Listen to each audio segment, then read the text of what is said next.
During this time, I'm going to give an overview of what is called textual criticism and relating to the Bible. So textual criticism is examining all the manuscripts and stuff for the Bible. So we'll talk about this.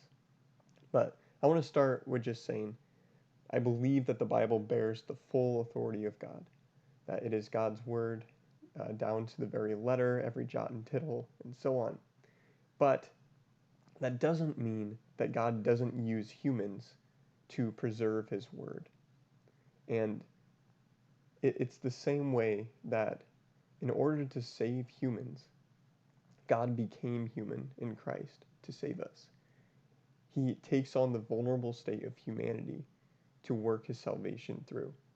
So I'm going to go through lots of details here, and it can maybe be discouraging, but it shows just how willing God is to use us in his salvation.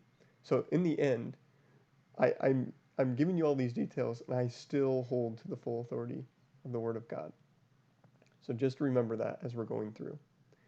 But so there's still fears out there that modern translations have removed verses, and there's several examples. You can look it up, and uh, from the King James, modern translations like the NIV, ESV, NASB will take out verses in the Bible, supposedly. And this, something we need to realize is that the people who put together the modern translations also believe in the full authority of the Word of God.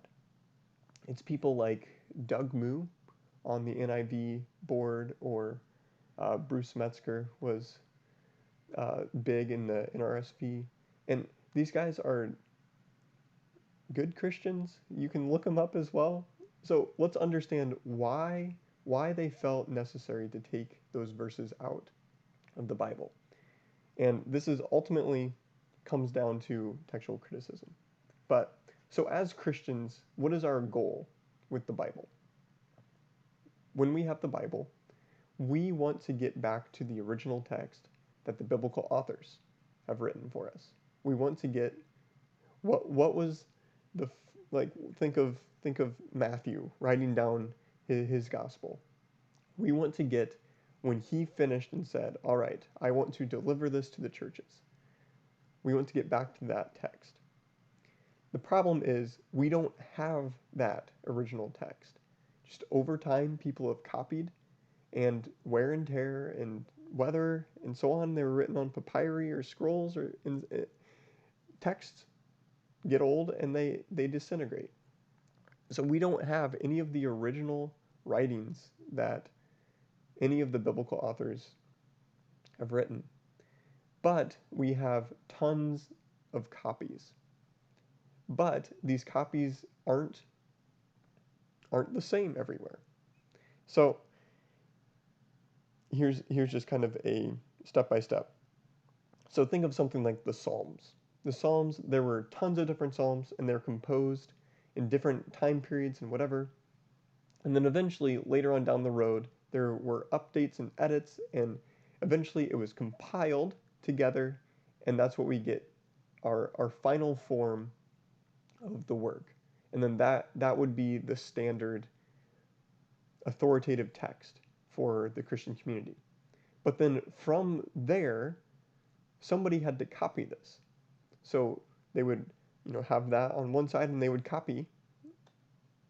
And what textual criticism is not getting back to original compositions and stuff. This would be what's called historical criticism and such. But textual criticism is up here, tracking the copy process to try to get back to the final form. So textual criticism, the study of the copies to get as close as possible to the wording of the original text, or this final form of the original text. So in the New Testament, what we have is we have thousands, over 5,000 Greek manuscripts. And early on, the Greek was translated into tons of early translations and different cultures all around the world. And so we have thousands of Latin and other Coptic Syriac manuscripts around the world.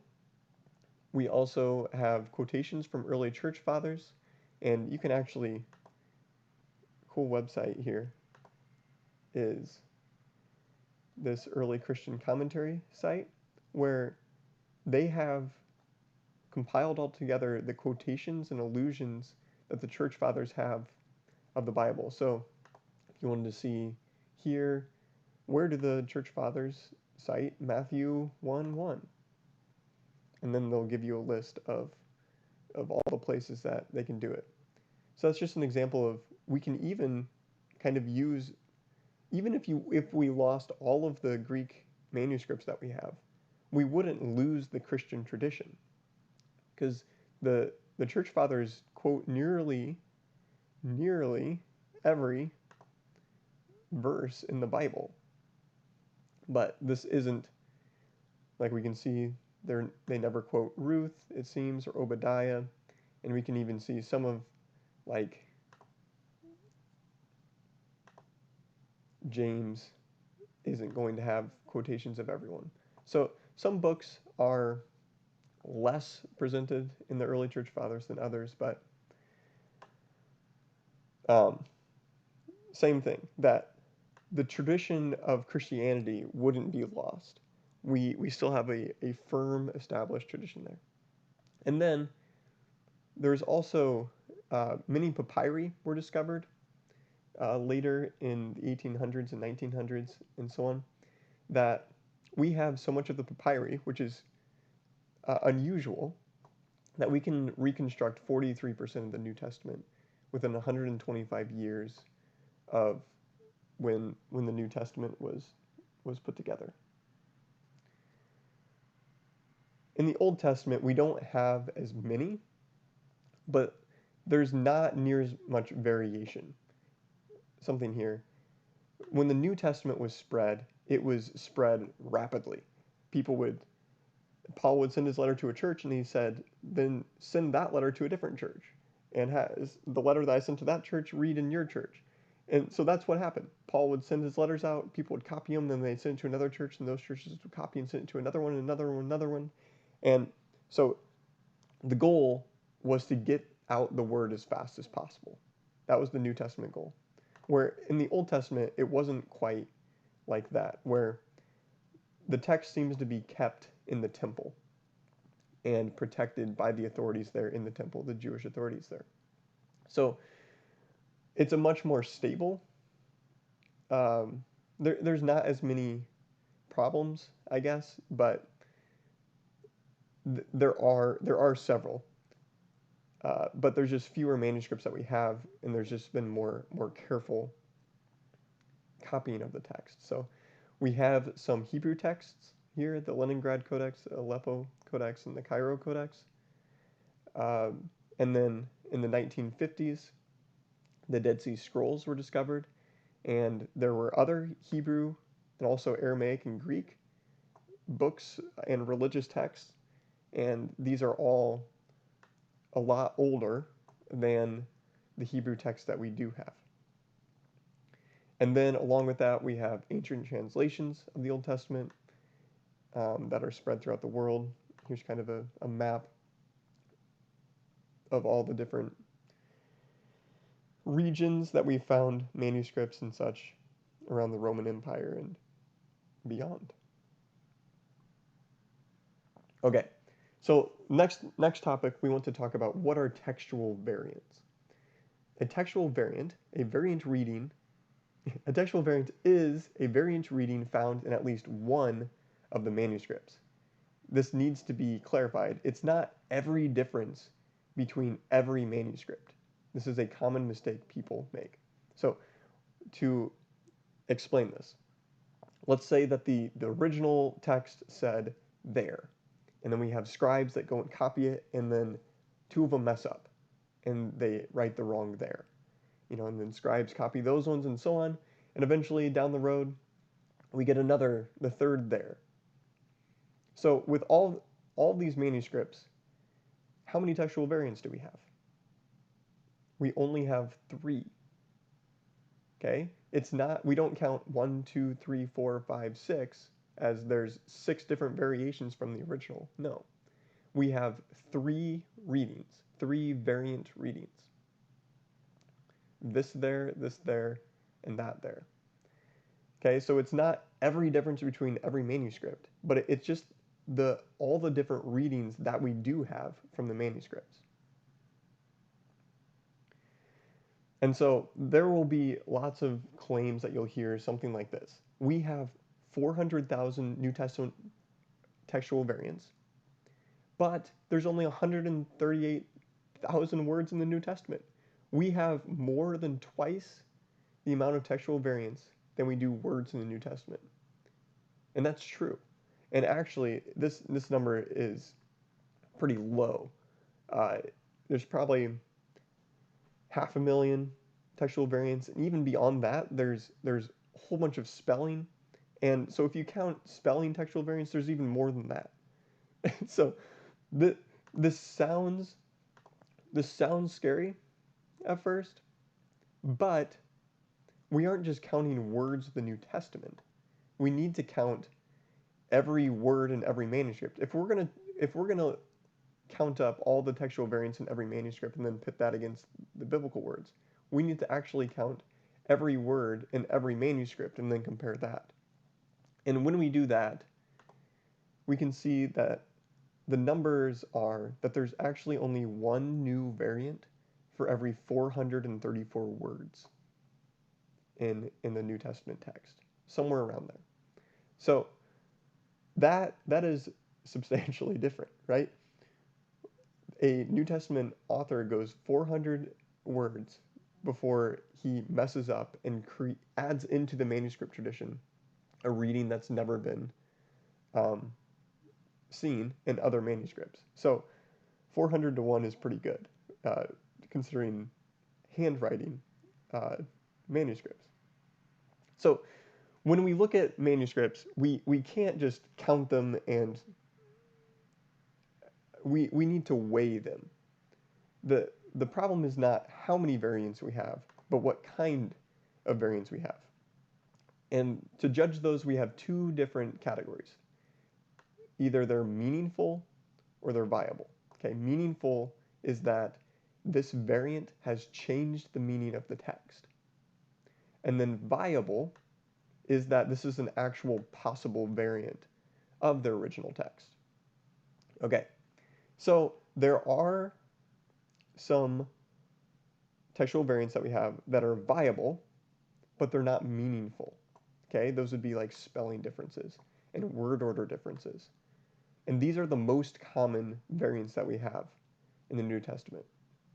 Over 90% of our variants are probably spelling differences and word order differences. And that's because Greek is a very flexible language that John loves Mary, and Greek can be put over 1,200 different types of ways, where you can switch up the word order, add in little flavoring particles, use different synonyms and stuff. That Greek is a flexible language when it comes to word order, and even back then spelling wasn't a standardized thing. So these are possible variants.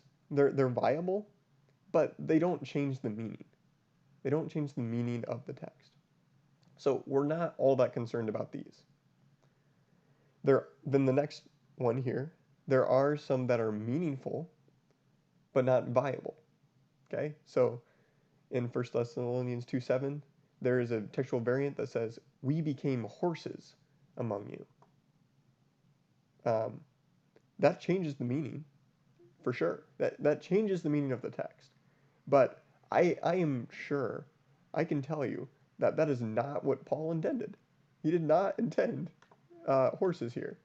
And that's the difference between, in the Greek text, the word nepioi for children was changed to here hipioi.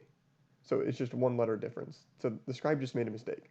So here we know that this isn't right because it's not a viable translation or accounting of the text. And then there are some that are meaningful, they're not meaningful or viable. So we don't even care about those. The ones we do care about are those that are meaningful and viable. And these are less than 1% of the textual variants in the New Testament. And the worst of them are these three that I know of. So Luke 23:34, the ending of Mark, and the adulterous woman account in John 7.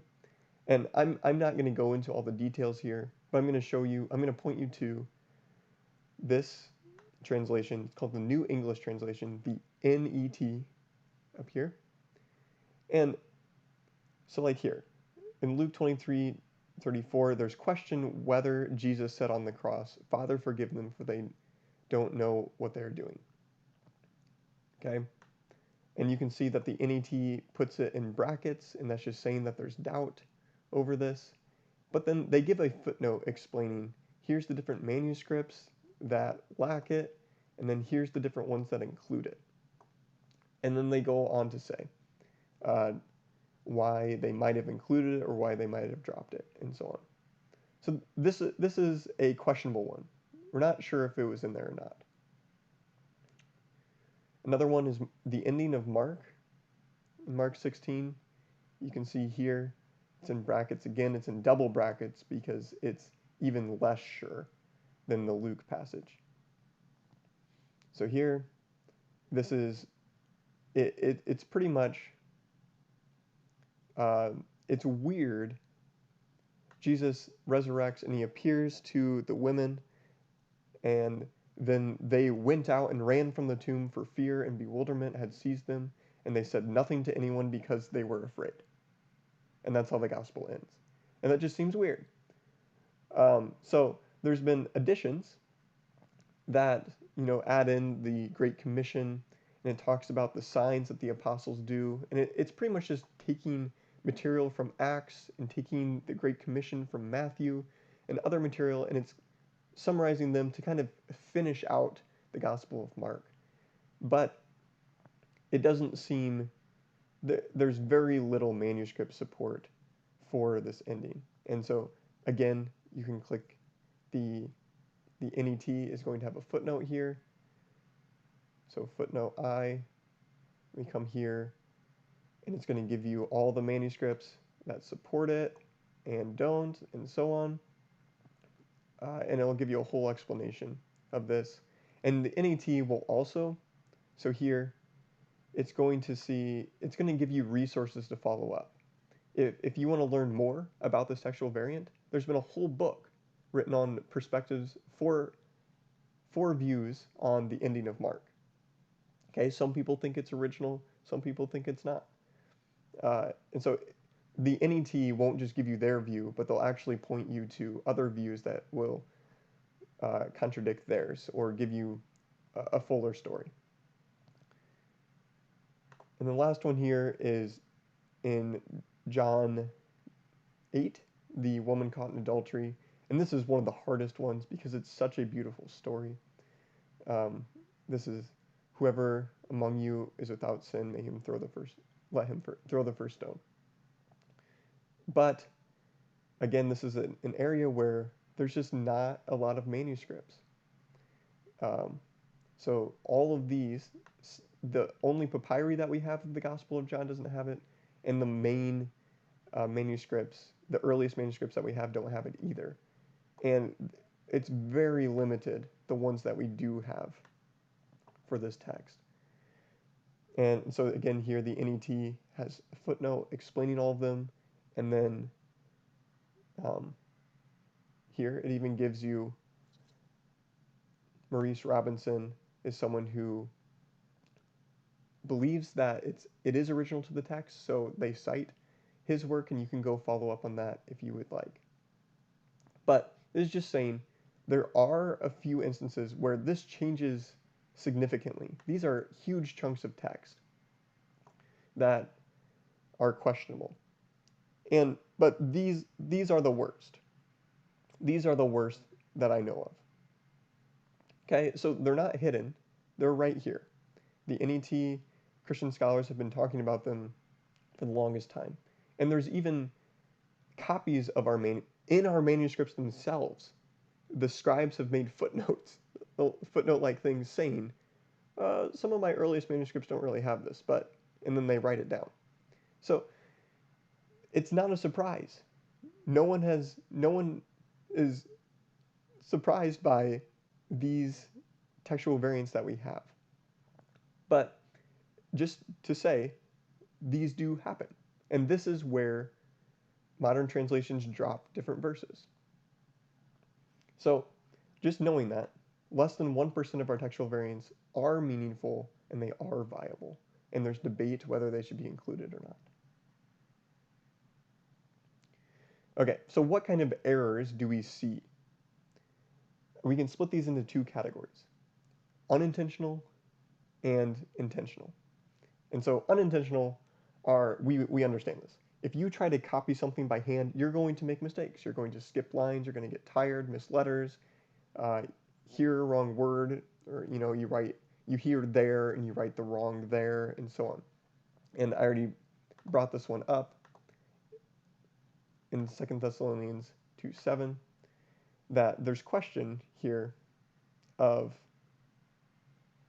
whether we're referring to young children or whether we are referring to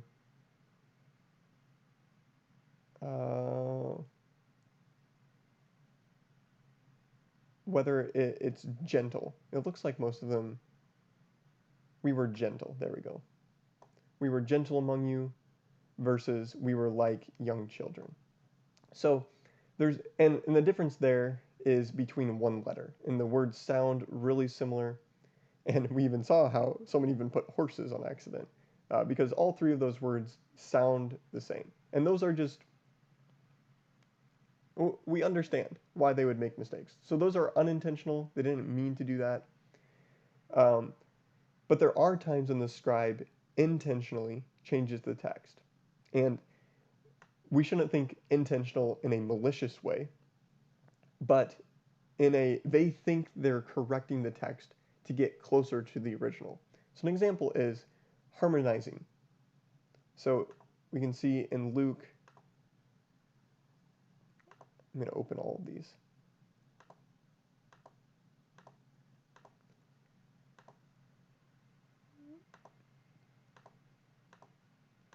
So, okay, Luke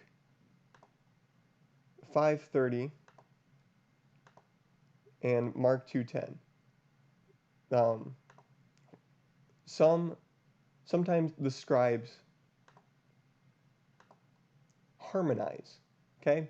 So they have in their heads a story in one gospel, and then they accidentally fill it out in the other gospel, okay? So example here, Luke 5:30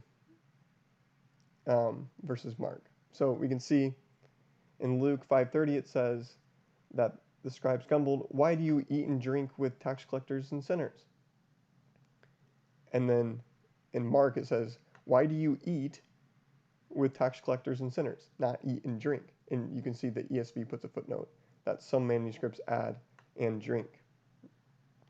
And that's just because they have this story in their head and they're harmonizing. They know the story and they feel like, oh man, my manuscript has left this out, and so then they add it in. So that's harmonizing gospel accounts, or even if there's an Old Testament quotation in the New Testament, they'll often harmonize it so that they fit there as well. Another one is the scribe will sometimes correct discrepancies. So we can see this in Mark 2, that it says, as it is written in Isaiah the prophet. Okay, it's written in Isaiah. But if you see the footnote here, this quotation is from Malachi.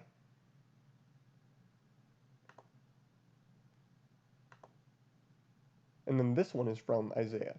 So did the scribe make, or did Mark make a mistake here? It's not Isaiah, it's Malachi and Isaiah. So the ESV has a footnote. There are some manuscripts that add in the or they have in the prophets instead of in Isaiah.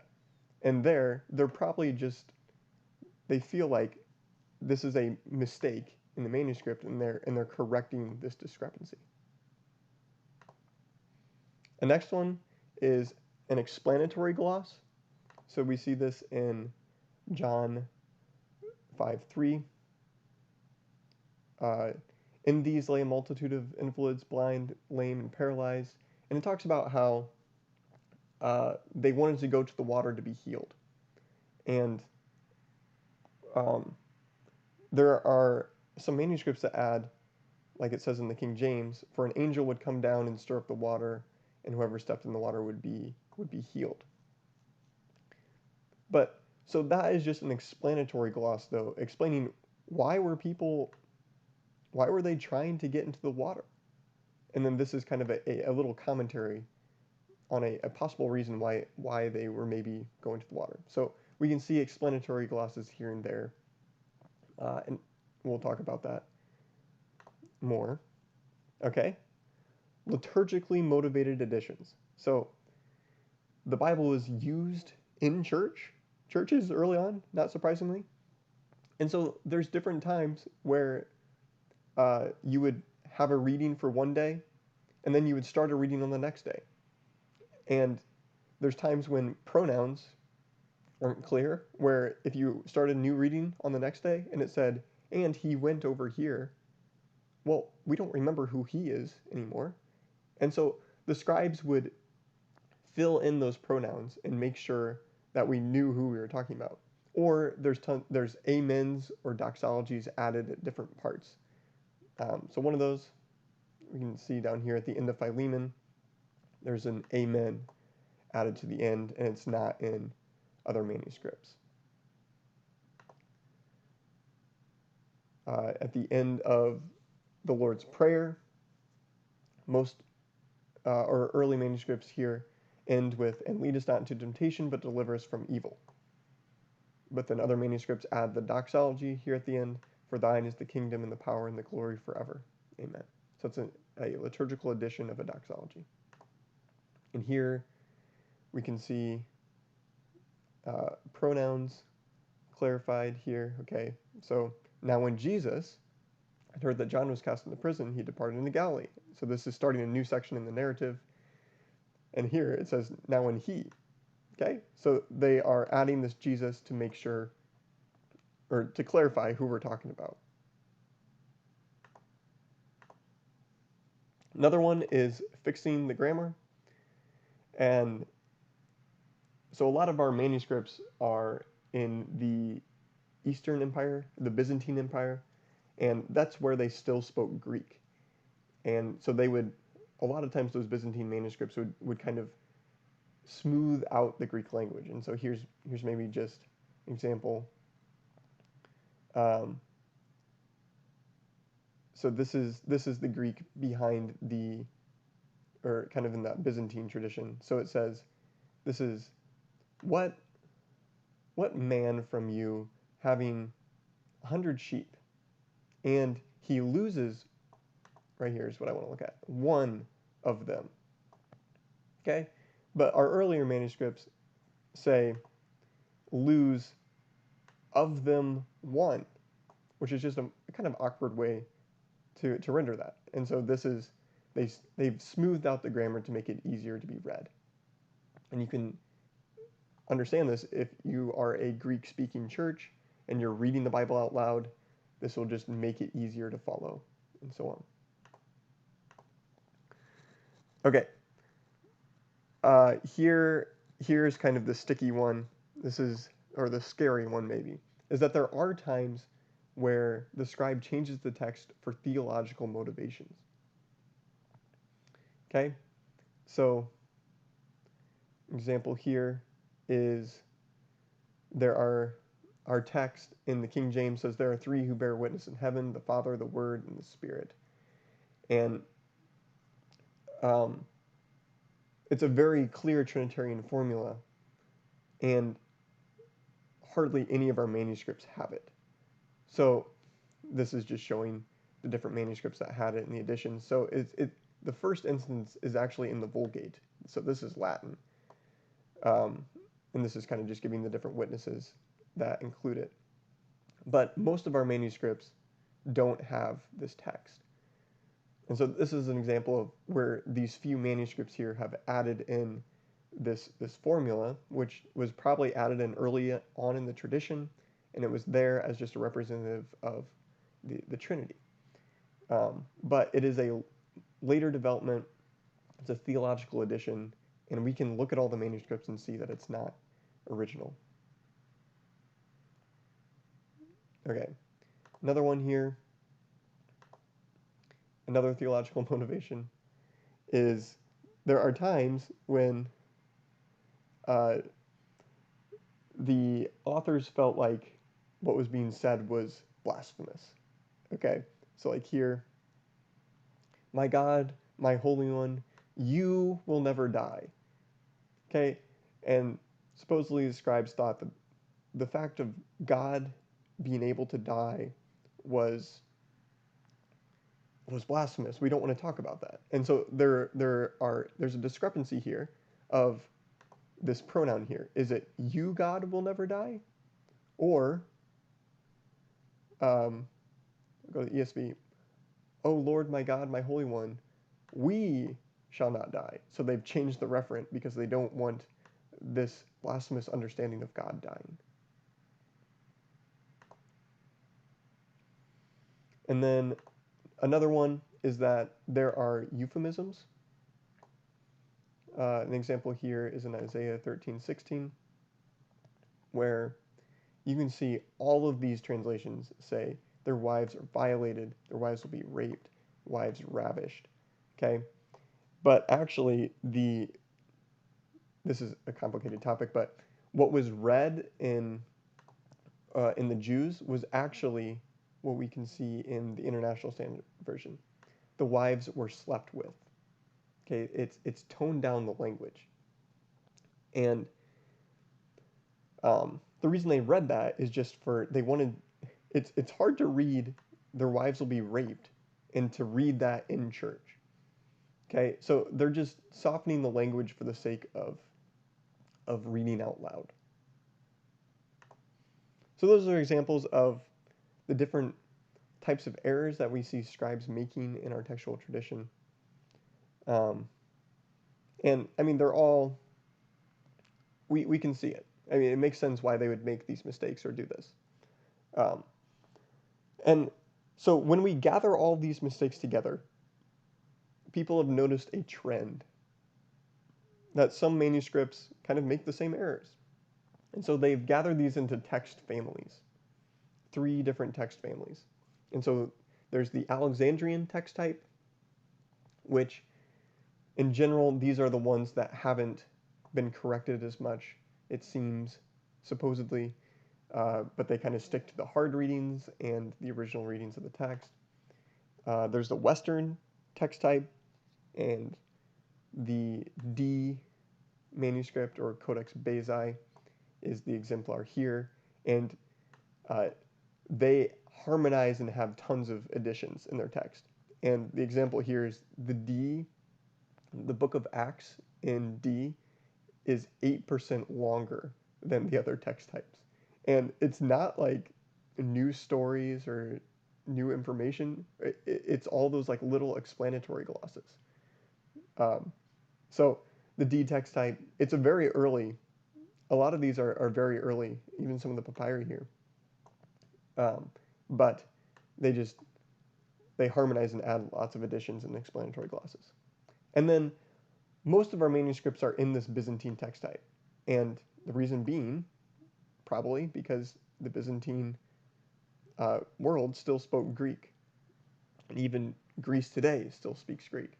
It's been changed and developed over time, but so 80 to 90% of our known manuscripts are this Byzantine text type, and it's called the majority text for that reason.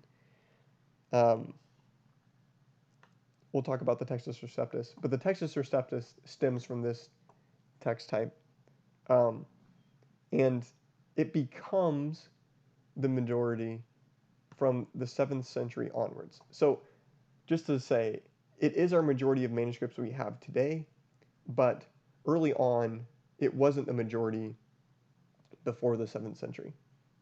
And a lot of our earliest versions of the Church Fathers don't support these readings either. So because of this, there's been debate on which text family here should we prioritize, which one should we look at the most. So here's a kind of a history of textual criticism. So it all started with Erasmus, who put together the first Greek edition of the New Testament, because early on the Greek manuscripts were translated into Latin and so on, and eventually through the majority text, the Byzantine Church was using this majority text, and that's what they had. But then Erasmus wants to put together a New Testament version of the Greek New Testament, and so he gathers up all the manuscripts that he has, and he finds 7, and none of them are earlier than the 11th century. And this is what we call the Textus Receptus. He gathered these together and put them in a text. After him, there have been a few. There were more kind of manuscripts that they had, and there was probably about 20 or so that people updated his text and so on, but there wasn't. It was still kind of in the same tradition, the Textus Receptus, and they were all kind of using those Byzantine manuscripts. Then in the 1700s onward, there was tons of archaeology that was done, and a notable finding here. Okay, well, thousands of manuscripts now have been found. Like we saw before, we have over 5,000 Greek manuscripts now of the New Testament. And a notable one of these manuscripts is Codex Sinaiticus here. It's often labeled 1 or with an aleph. And this was discovered by Tischendorf, who is actually who Indiana Jones is based off of. He was just a kind of a crazy guy. But so he found this Codex Sinaiticus, which is almost a complete version of the Greek Old Testament and the Greek New Testament. And it's just an amazing find. So after all these thousands of manuscripts that have been found, Westcott and Hort kind of changed the general view that we shouldn't be using the Textus Receptus or the Byzantine tradition anymore, but we should actually be focusing more on the Alexandrian text type.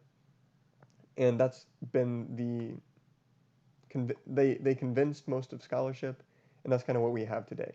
The Nestle Aland is the scholarly standard today, and they're kind of in this stream of Westcott and Hort.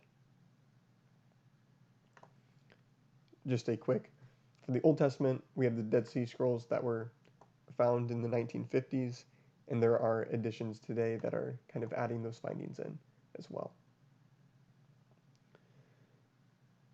Okay, so what was Westcott and Hort's critique of the Textus Receptus? Well, what they showed is that there's no Byzantine readings in the early church fathers, the earliest early church fathers. And so they're saying that this shows that the Byzantine readings came late. And they also show that the readings are, they follow those scribal errors more, that they're smoothing over the text more and, trying to fix the text in a way. And so they said that they're inferior for that reason. And then also they say that the Byzantine text form conflates the Alexandrian Western readings. And so what's meant by this? In Luke 9:10, the Alexandrian text types read that Jesus went to a town called Bethsaida. In the Western, it says a deserted place called Bethsaida.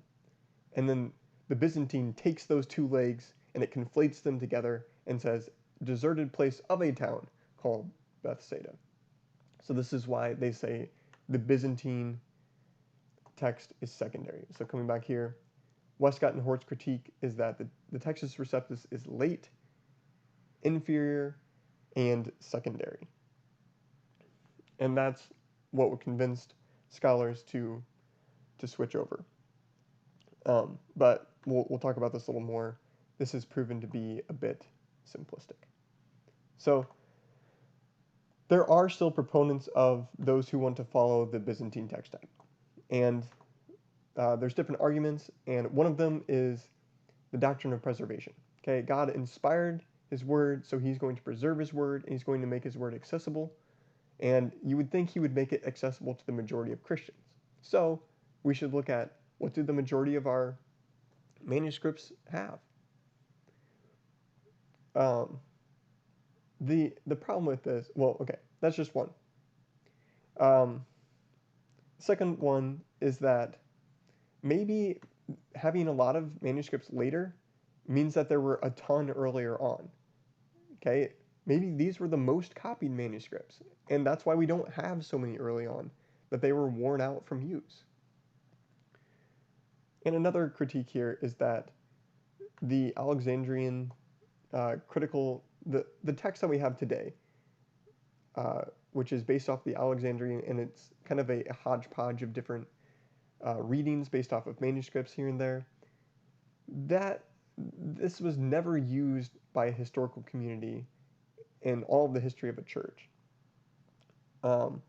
And so there have been critiques that we need to look at manuscripts as a whole and not just variants here and there of where they're witnessed in different manuscripts, but look at an entire manuscript and see how the scribe in that whole manuscript makes errors, and then judge it based off of the entire manuscript. So, okay, Daniel Wallace is a proponent for the modern, the critical text, what it's called, the Nestle Aland. And so he says that, here's his critique of the majority text. He says that, well, what are we counting as a majority? It's the majority if we just count Greek manuscripts, but what about all the early translations and the church fathers? Why don't we count those? And when do we count? Are we just saying the majority now, what we have today? What about the majority before the 7th century? And we already talked about this, no Byzantine manuscript in the earliest church fathers.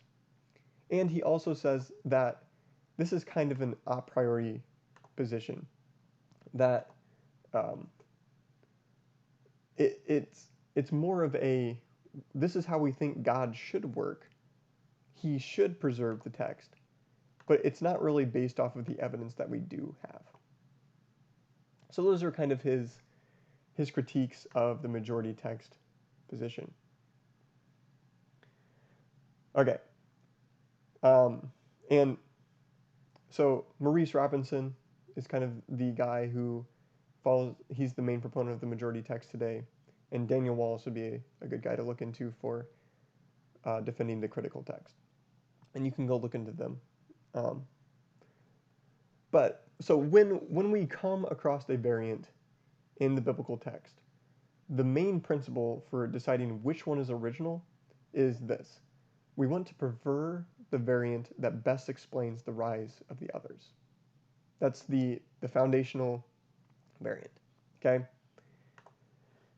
So we need to look at external evidence. This is looking at manuscripts.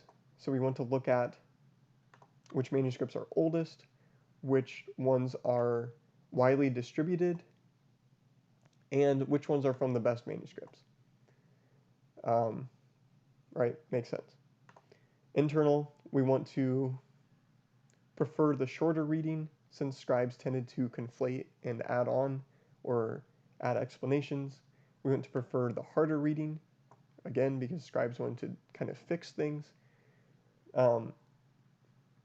And prefer the reading that best accords with their style, that best fits with the author's theology, and prefer the less harmonious reading for the passages that have parallels. So we kind of saw all of those. And these are all generalities. You can't look at, there's going to be times where the longer reading is going to have more support, right? But we have to take all of these principles holistically and look at the evidence with all of these principles in mind. Okay, now throwing a curveball. With the advent of computers, this has changed textual criticism. And there's been this new method developed called the coherence-based genealogical method. And it's complicated, and it's not even done on the entire New Testament yet. But what they've done is they've pointed out that we really need to make a distinction between text and manuscript. Okay? Just because a manuscript is from, let's say, the 9th century, that doesn't mean that its text is worse. It could have been copied from a really early manuscript. And so up here, we want to prefer earlier manuscripts, but that doesn't mean that our later manuscripts are bad. And it could be that the earlier manuscripts, just the text is was copied poorly. So the CBGM has developed a method, a computer-based method, where they have put the text of tons and tons of manuscripts into a computer system with the goal of tracking the historical development of the text of the manuscript, not the manuscript. We're not looking at manuscripts as much anymore, but the text in the manuscripts and trying to derive how the text has developed. Yeah, and so they realize that there's been contamination and crossbreeding of these different manuscripts as they've copied. They've used different texts and so on. Okay, this is all kind of confusing. It'll be easier when I kind of give you an example here. So let's go here. Here's an example. Let's say that one manuscript we have reads, "I like hills." And then another manuscript reads, "I likes hills." Okay? So what the CBGM would do is it takes the text of both of these, and we can see that this text is a grammatical mistake of this text. It's flowed this way. And then we can see over here in 8, it says, "I hike hills." And we can see that this is a development from this one because they have, they've tried to fix the reading and so on, or whatever. Okay, so this original manuscript flows into this one, and we can see this one, "I hikes hills," is continuing on this grammatical mistake here, and so on. So the CBGM would get all of these variants, and it would put them where they flowed, and then through that, you can go and plug in the variants of an entire manuscript and compare it with an entire manuscript over here and see how entire manuscripts generally flow into each other or flow out of each other. And through that, you can track, here's just kind of a picture of, this reading has flowed to this manuscript reading, which is kind of the predecessor of this one, and we can make a whole family tree of how readings developed, or a proposed genealogical tree. And then through this, we can get a better method in a similar way to like a scatter plot. Okay, when we see how all these different readings they flow from one manuscript to another and their relationships with each other, we can kind of get a general idea of what the original reading or the flow is of the text. So going back, so this is from Peter Gurry, who's done a lot of work on the CBGM. So the CBGM is leveraging computers to help us track the differences of manuscripts, then track our decisions across 1,000 places, then allow those changes to help us see the big picture. So this would be kind of the big picture here. And then adjust some of our decisions in the details. So that would be the scatter plot here. We kind of get this big picture of where they are, and then we can track the changes and then adjust other places where they kind of fall off the norm. And that's all complicated, but the conclusion then is that text families aren't as much focused on anymore because we want all of the manuscript evidence we can get to get this genealogical flow.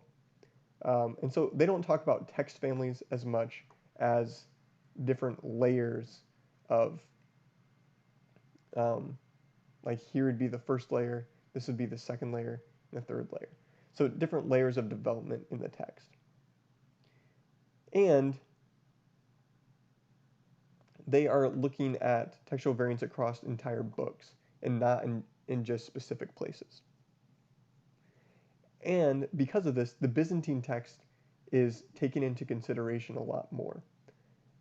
And so the CBGM has changed our understanding of textual criticism a lot, or it's just the new method. And so with external evidence, we kind of have to change our understanding. Like we still want to prefer the oldest manuscripts because those manuscripts have to have older text, but it's the text that is more important than the paper, right? So older manuscripts could also have old text as well. And then here, prefer reading that is supported over like a wide geographical spread, but those could just be a bunch of different geographical changes in those areas, right? It could be this comes from a different geographical area and this comes from a different geographical area, but they're all kind of arising from this, they're all making the same mistake type of deal.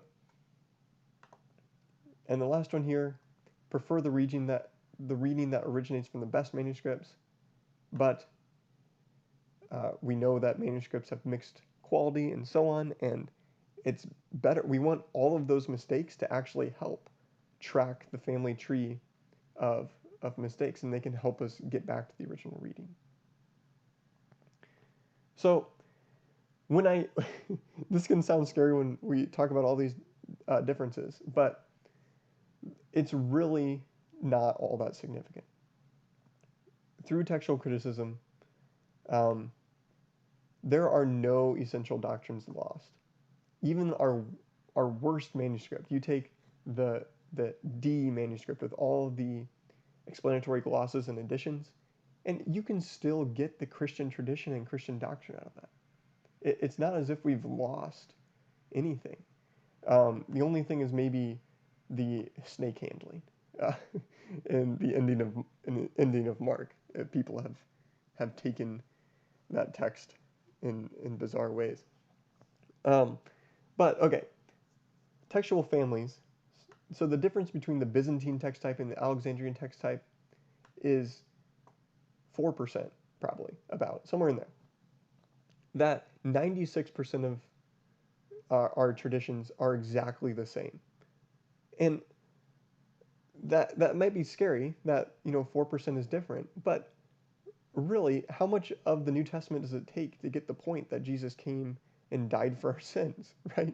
And that he's set up this new regime, this new kingdom of love and compassion, and he's going to come again to judge the living and the dead, and so on. Like, it's repeated and witnessed throughout the entire New Testament corpus that, man, 96% is really good. And we should point out that it's not that we're missing 4%, right? We saw that the tendency of scribes is not to take out text. It's actually to add in, add explanatories, add clarifications, add glosses.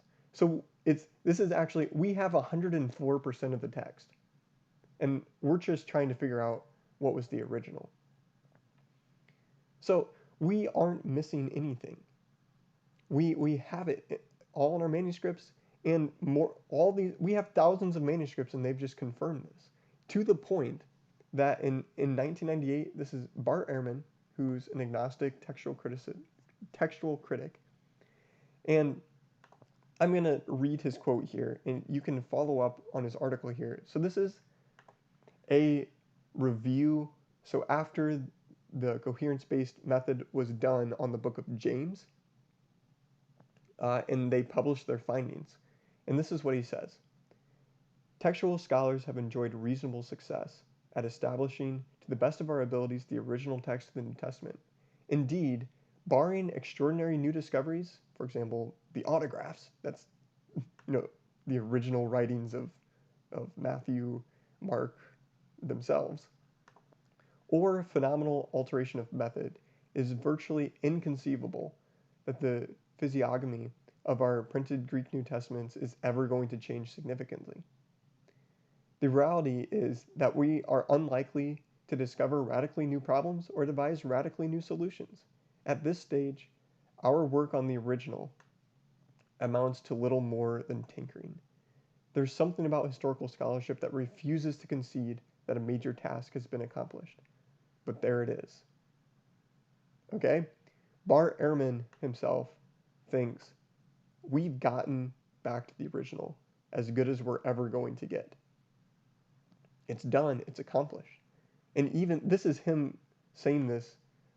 We've gathered all of the manuscripts on the Book of James, put them into a computer, analyzed all their variants, and there were like 3 changes, and there were like word order changes.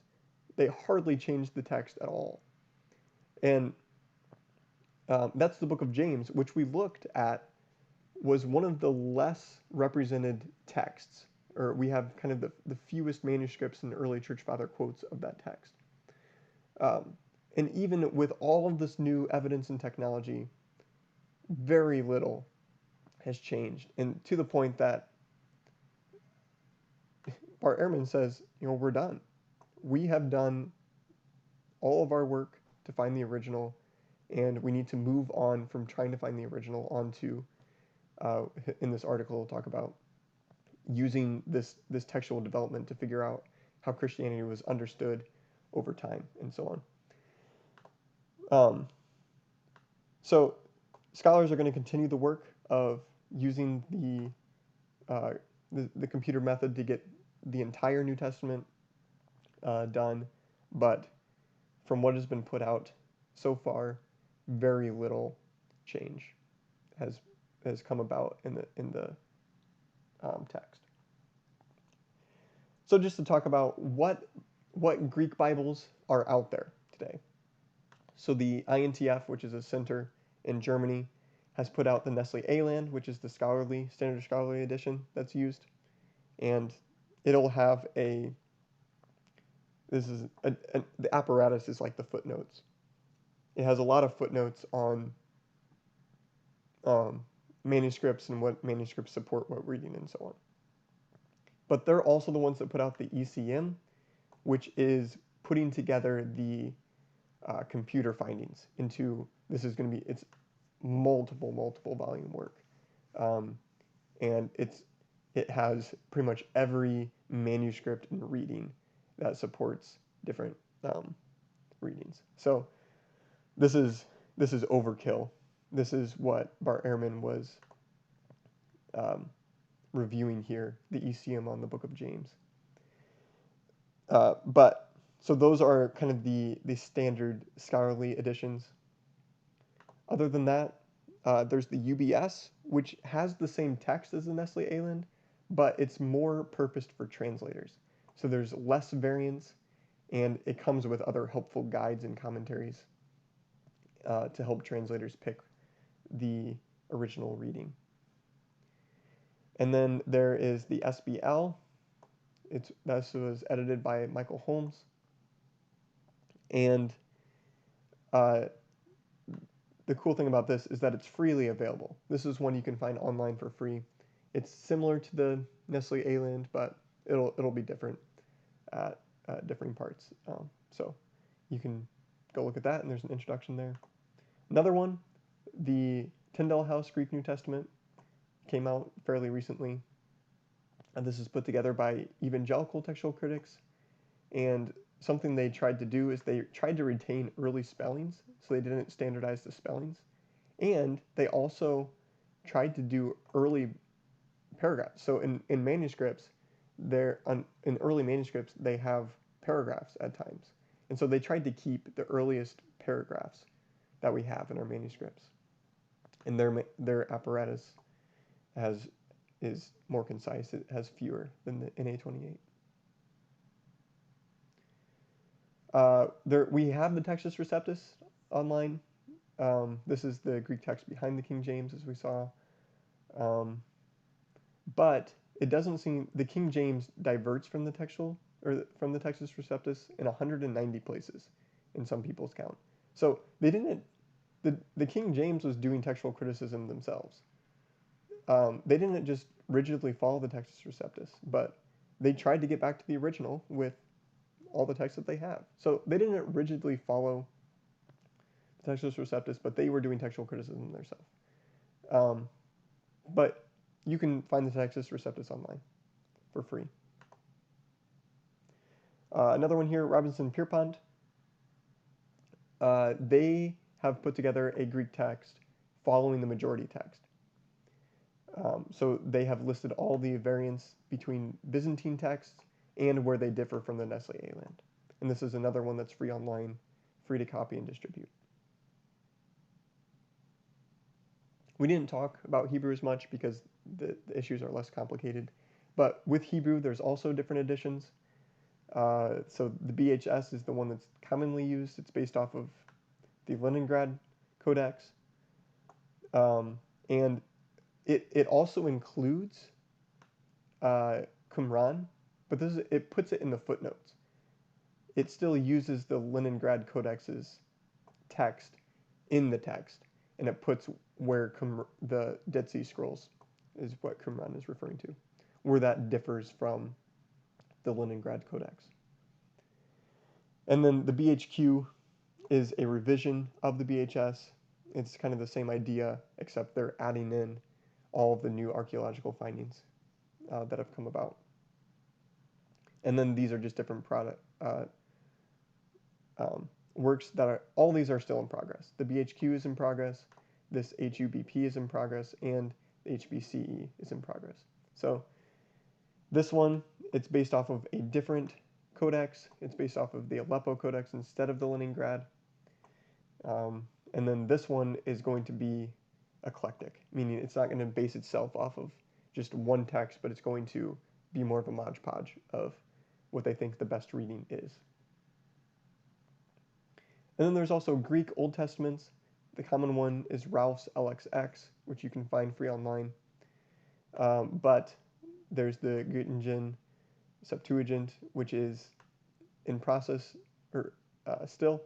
But this is kind of the idea where it's going to have a full apparatus of the different readings and so on. This is the scholarly standard if you're going to do scholarly work. And then there's also a few English translations. The NETS is free online, but it's in PDFs, which is kind of hard to use, but you can buy it and so on. And then there's also the Lexham English Septuagint. So you can get a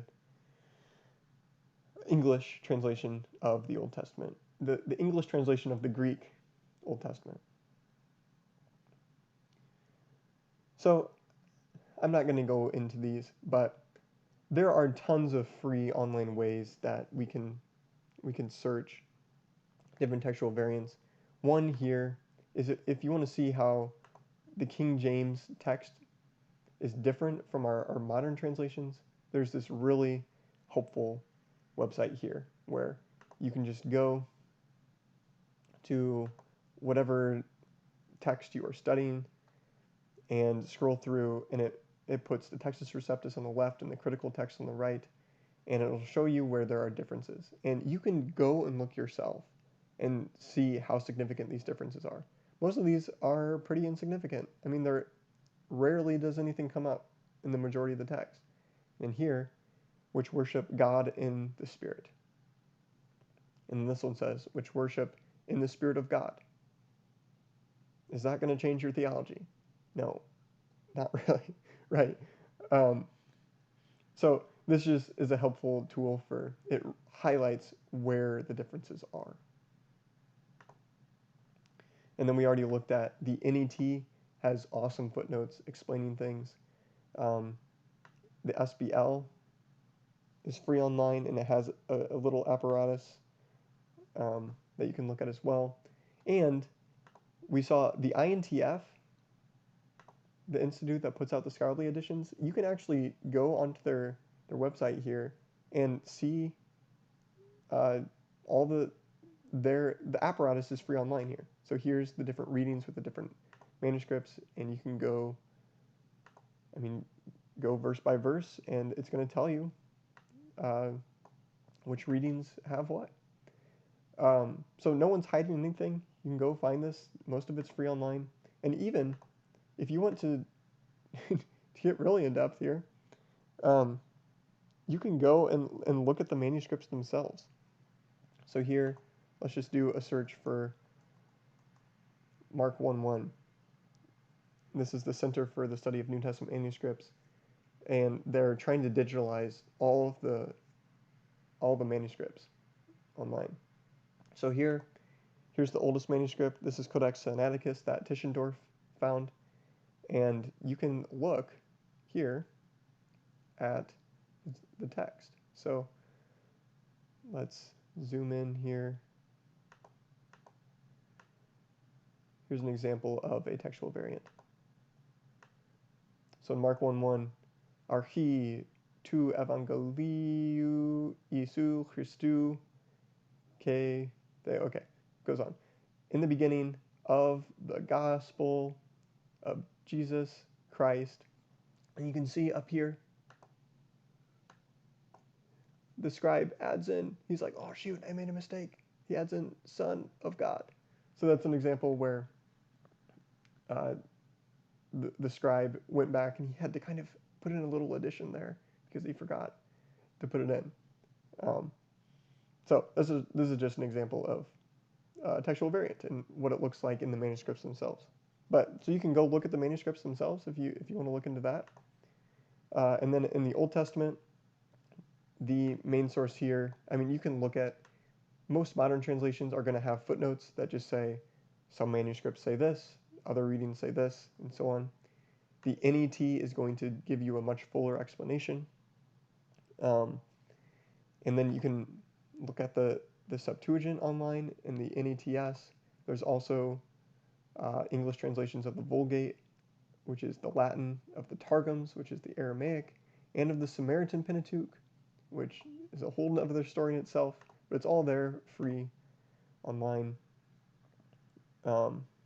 So anyway, here's what you should take away, is that our Bible is very stable. Very little has changed over time, and what has changed doesn't holistically swing the tradition in one way or another. It's the same tradition, the Christian tradition throughout. But it is true that translation differences are sometimes due to having different manuscripts, but then there's ways to find that out. And so hopefully you can see kind of where the King James comes from and how to check the readings of the King James, and also of the modern translations as well. But this is just an introduction. If you want to learn more, there's a free online course by Daniel Wallace on biblicaltraining.org. You can look into the Evangelical Textual Criticism blog, where they look at a whole different, all different sorts of issues, and then there's tons of standard books that deal with textual criticism that you can read up more on this. But hopefully this is a good introduction, and you kind of got a feel for the whole field and what it takes, and the agonizing work that textual critics go into to try to get our Bibles in the state that we do have them today.